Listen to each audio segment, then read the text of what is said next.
This is Stephanie from statisticshowto.com, and in this video I'll be showing you how to find a correlation coefficient using Microsoft Excel 2013.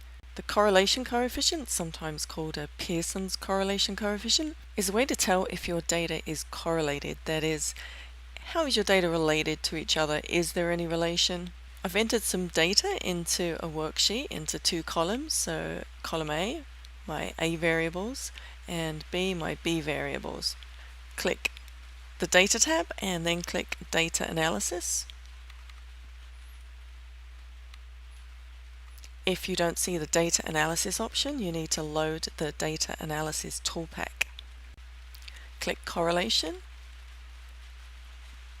OK. Type the location for your variables in the input range. I'm just going to go ahead and select my variables.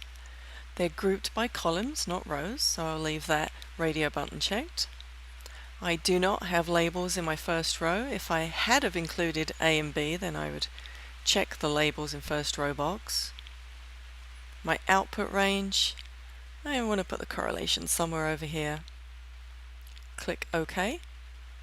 And there's my correlation coefficient. Column 2 and column 1 give a correlation coefficient of 0.960983. Here's a visual and what the correlation actually means.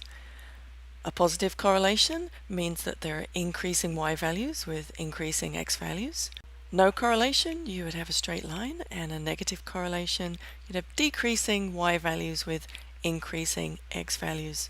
That's how to find correlation in Excel 2013. Find more tips and articles on Excel, AP statistics, and elementary statistics at our website, statisticshowto.com.